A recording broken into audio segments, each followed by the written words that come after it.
Welcome into another episode of Locked On Phillies. In today's episode, the Phils win their seventh straight game. Ranger Suarez, outstanding. The Phils score 7+ runs again. It was 7 exactly. And we've got a lot to break down from last night. Also, a conversation about the depth the Philadelphia Phillies have been showing this season when it comes to both pitching and hitting. And then we'll look forward to game 2. Can the Phillies make it 8 straight? Well, we'll have that conversation as well on today's episode.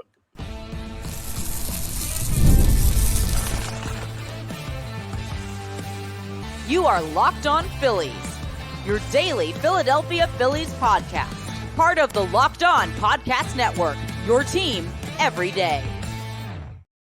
Yeah, you know what it is. It's Locked On Phillies. Come on. I'm your host, Connor Thomas. Thank you so much for checking us out. We're part of the Locked On Podcast Network, your team every day. Please make sure you're rating, reviewing, subscribing to the YouTube, all that great stuff. I really appreciate it. Today's episode is brought to you by Monopoly Go. I admit it. I've got a competitive side, and I'm a big fan of Monopoly Go. I mean, it's my favorite app. It really is. I love it. I play with my friends. I get on different boards and everything. Like, you can't sit down and play Monopoly for 6 hours. Play Monopoly Go. Go ahead and check it out. It's the mobile hit twist on classic Monopoly. Download it now for free on the App Store or Google Play. My favorite team right now in Philadelphia, certainly not the Sixers, who that game last night. But the good news, if you're a Philadelphia sports fan and you're upset about the Sixers, the Phillies are on a heater right now, and that's what we're here to talk about, right? The Phillies win their 7th straight game yesterday. They win 7-0 over the Cincinnati Reds. It's a shutout for the Phils pitching staff. Honestly, tell you what, Ranger Suarez probably could have gone deeper into the game, but with his last time out being a complete game shutout, and throwing 112 pitches in that outing last week, you don't want to send him out there for 9 and then 9. If you can get away with winning, and with the way the game was at score-wise and what the offense produced, you could get away with winning. You go to the bullpen, you get guys some work. I totally don't mind that the Philadelphia Phillies pulled Ranger Suarez after 7 innings. But, I mean, we got to talk about this guy. He's absolutely unbelievable. Let's go through the stats from last night, and I'll tell you about what's going on consecutively for Ranger Suarez, because he's on an amazing tear. His line last night, 7 innings pitched, 2 hits allowed. No runs, obviously, shutout for the Phils. 1 walk, 5 Ks. Guy's a monster. Everyone was talking about it before the season. Breakout year for Ranger Suarez. Breakout year for Ranger Suarez. It was one of those hot topics that a lot of people thought was going to happen. Turns out everybody seems to have been right. It's still early, right? And his record is 4-0, though. He's got a ridiculous ERA of 1.36, and he has now thrown 25 consecutive innings of scoreless baseball. That's unreal. That's unbelievable. It's the longest streak currently in all of the majors. It's the longest streak for the Phillies since Cliff Lee did it back in the day. I mean, this is what we're witnessing right now. Is superstar level pitching from Ranger Suarez. Now, true superstars are like this. Well, I don't know that anyone's like this all year because he's been incredibly hot on the mound, but true superstars do this consistently, or something close to this consistently. When you talk about Cy Young winners or great pitchers in the game, is Ranger Suarez going to be that? Well, it's still going to take time this season to determine. But what I'll tell you is I could not have envisioned a better start to the year for Ranger Suarez. He's healthy, which is the number one most important thing. But then, I got to be honest with you, I think Ranger Suarez is a really good pitcher. I do. I think he's a great part of this rotation. I think him as number 3, he's way better than that. And the only reason he's a 3 is because Nola and Wheeler are so talented. But when people were jumping on the whole Ranger Suarez bandwagon ahead of the season starting, the main reason was, he's healthy. He's going to have a full spring training. This is what he needs to get back on track and have one of those better years like we saw him do 4 years ago. Anyway, you know the year, the sub-2 ERA over 100 innings type of year. And I'll tell you what, I thought Ranger Suarez was going to have a good year, but part of me thought that people were overstating how good they thought he was going to be, because I thought, spring training, healthy, sure, that helps, but it doesn't make a 2 points in ERA difference, does it? Well, turns out for Ranger Suarez, it just might. On top of that, his defense is outstanding. The Phillies' defense in general has been really good.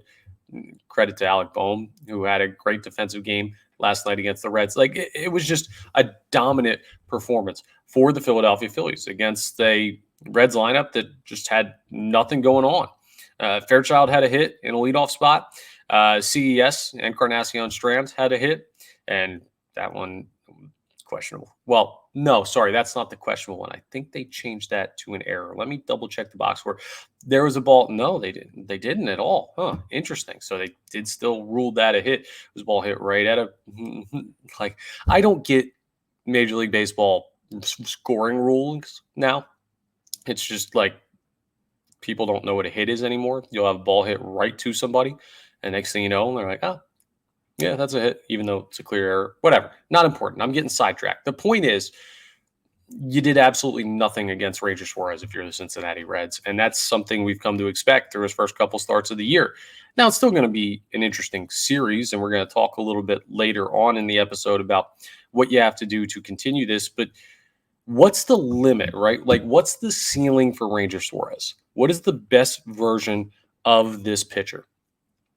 And I'll tell you what, I think we could be looking at the modern day version of Cliff Lee for the Phillies. Now, that's high praise. That's a lot to be said. Cliff Lee, insane track record, one of the more efficient pitchers I've ever watched.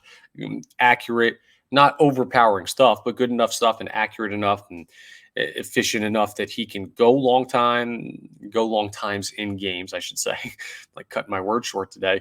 And he could also make sure to limit the amount of base runners and everything like that.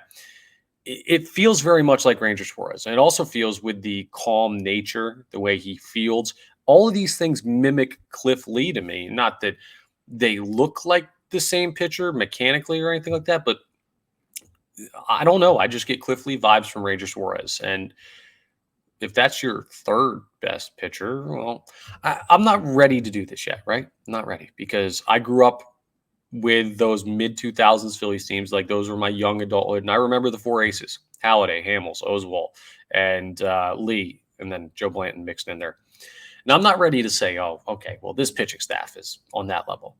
No, because they don't come with the pedigree. They don't. Wheeler and Nola do, but Suarez was kind of iffy the past couple of years. Tomlin Walker's been hurt. You got Spencer Turnbull in there. Christopher Sanchez hasn't fully proven himself yet. Like, long-term, those other guys were all like, oh, these guys could all be all-stars.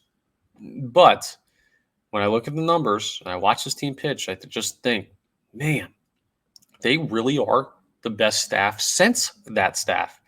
And I wonder, or I should say best rotation, since that 2010 rotation that had the four aces. I hope this season doesn't end like that one with an exit early in the postseason. But one of the main catalysts to that has been Ranger Suarez. You could argue that Ranger Suarez has been the best pitcher on this team this year. And that's a heck of an argument considering Spencer Turnbull's been amazing. Christopher Sanchez has really found his stride. Nola, outside of one start, has been pretty darn good. Zach Wheeler, we know he's always dominant. And with all those guys pitching well, Suarez could be the best pitcher on this team right now, which is insane. Think about it this way. If you had to face the Philadelphia Phillies in a series right now, the first three pitchers that you would face would be Wheeler, Nola, Suarez. Like, how do you win consistently against those guys? They're shutting down everybody. And this was a Cincinnati Reds team. While their offense isn't like tops in baseball, they're also not the White Sox or the Rockies. They're a competitive team.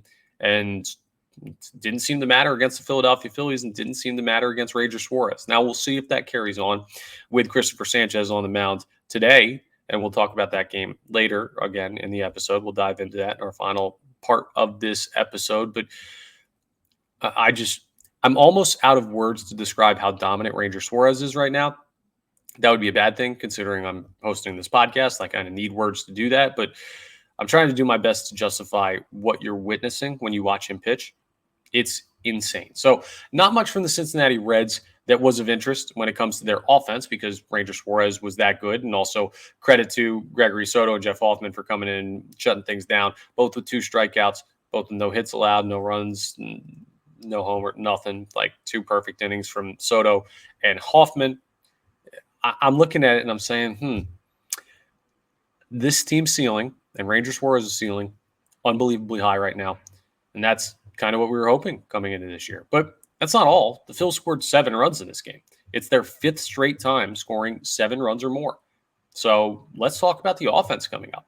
It's not just the stars.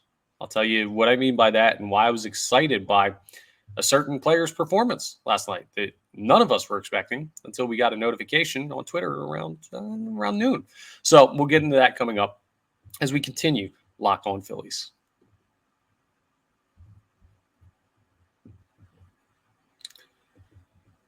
I want to tell you about Game Time first, though, because Game Time's amazing. I absolutely love them. You're going to want to come see this Phillies team. They're on the road right now, but when they come back, they're the best ticket in town. Goodness knows the Sixers are. But hey, if you want to go to the Sixers postseason games, they're coming back to the Wells Fargo Center. They got a game Thursday. It's going to be tough to get in the building, but not if you use Game Time. They're the absolute best. They're now an authorized ticket marketplace in Major League Baseball, which makes getting tickets even faster and easier. Prices on the Game Time app actually go down the closer it gets to the first pitch, but it's not just baseball. Basketball, football, hockey playoffs currently going on. If you're in a city where that's a thing, listen, you might be a Phillies fan, but you might be another city for everything else. You could go to concerts, comedy, theater, all of that stuff. Game Time. That's the place to do it. You got to go ahead and check it out. They've got so many great things. You can see last-minute deals, all-in prices, views from your seat before you purchase, their lowest price guarantee if you find a seat in your section and row for the same price or for the lower price, I should say. Game Time will go ahead and credit you 110% of the difference. They take the guesswork out of buying tickets for everything, not just baseball, but of course baseball too. So you got to go ahead and check out Game Time. Is that not enough for you? Do you really need them to give you free money to use one of the greatest apps in the history of apps? Well, go ahead and do this, right? Take the guesswork out of buying tickets with Game Time. You download the Game Time app, create an account, and put in code LOCKEDONMLB. You'll get $20 off your first purchase. Again, terms apply, but create an account and redeem code LOCKEDONMLB for $20 off. Download the Game Time app today. Last minute tickets, lowest price, guaranteed. And I also want to tell you about Policygenius because Policygenius is important, right? Games are fun to go to. Insurance is necessary. You got to make sure you got that squared away. But sometimes it's really hard, just like buying tickets, like Game Time helps you out with. Finding insurance, it's tough to manage. Policygenius is the country's leading online insurance marketplace. It saves you time and money so you can provide your family with a financial safety net starting today. With Policygenius, you can find life insurance policies that start at just $292 per year for $1 million of coverage. Some options, they offer same-day approval and avoid unnecessary medical exams. Think about it, right? You've talked to insurance agents before. Everybody has. It's never fun because you got to go through all the hoops and everything. Well, Policygenius helps you avoid those hoops. You can compare your options from top companies, and their team of licensed experts is on hand to help you talk you through it. They've got everything from a team of award-winning agents who will help you step-by-step through the process and an easy quote comparison from America's top insurers in just a few clicks to find your lowest price. You got to go ahead and check it out. You need the insurance. You got to make sure you're covered if things go wrong, and you want to find the best deal. So why not use Policygenius? It's the best there is. So check life insurance off your to-do list in no time with Policygenius. Head to policygenius.com/LockedOnMLB or click the link in the description to get your free life insurance quotes and see how much you could save. That's policygenius.com/LockedOnMLB. Let's talk about the offense now. Isn't that fun? Listen, I love pitching, but I used to pitch. I understand that the average baseball fan is probably more of a fan of offense than pitching and defense, right? Homers are just more fun. Chicks dig the long ball. That's just how it is. Now, pitching is awesome too, but the Phillies have scored 7 runs or more in each of their last 5 times out. They're going to slug. I'm going to say it every episode until they stop slugging. They're going to slug. Rob Thompson said so. But they had a pretty good performance up and down the lineup yesterday. They only had 9 hits to score 7 runs. So that shows you they were efficient with their opportunities. Kyle Schwarber had an RBI with a sac fly, also had a walk, had a run scored from first on a double, which you'd love to see him motoring. Trey Turner, final at bat of the game, hits again, extends his hitting streak. Jay Chiramuto, 1 for 5 with an RBI. Brandon Marsh, 0 for 3. Did have a walk, so he got on base, so you do like to see that. But Alec Bohm, 2 for 4 with 2 runs scored. I mean, that's outstanding. Nick Castellanos, 2 for 4. He's hitting 193. He's almost up to 200. He scored a run as well. Bryson Stott had 2 RBIs. He didn't have a hit in the game, but he had a run scored because he got on base via a walk. Cody Clemens, we'll talk about Cody Clemens in a second, had himself a game, and Yohan Rojas went 1-for-4. He's batting .263 now. Rojas is betting better than Stott, Castellanos, JT Realmuto, Kyle Schwarber. Turns out Rojas can hit a little bit. It was an outstanding performance by the Phillies, just a really consistent offensive approach. But only one guy left the yard. It was that guy I was just talking about. Cody Clemens had 3 RBIs, went 2-for-4, including a home run. And it was late in the game. It was too extended. It was 4-0 at the time. He hits a 3-run, makes it 7-0. That game was probably out of hand anyway because the Reds offense looked like they had no answer. But here's why that Cody Clemens home run is important, and here's why I want to talk about it. The number one thing going into the offseason that I wanted from the Philadelphia Phillies was to improve upon their depth. We know they have star talent. We know the top of the rotation is good. We know the best arms in the bullpen can compete with anybody. But how do you round out the rest of the roster to make yourself more of a juggernaut? Not just a, we can win. It's a, we're going to win. We're stacked to the gills with great players, and they don't all have to be on the major league roster. And the Phillies did stuff like that by bringing in Whit Merrifield, by going out, and this is not a hitter, but signing Spencer Turnbull, who ends up in your rotation, who ends up looking really good. That way, when guys go down, things happen, you have somebody to plug in that's better. It's not just Edmundo Sosa being a great utility guy. It's not just Whit Merrifield being an all-star last year coming in to be a utility guy. Sometimes it's Bryce Harper's having a kid. He goes on the paternity list. You call up Cody Clemens, and he shows up and hits a 3-run home run in his first major league appearance of the year. Like, that's just depth the Phillies have not had the past couple of years. Cody Clemens was here last year, but remember, when Rhys Hoskins went down and Bryce Harper wasn't available, he was starting at first base for a long time. Now he's spending most of the year in the minors.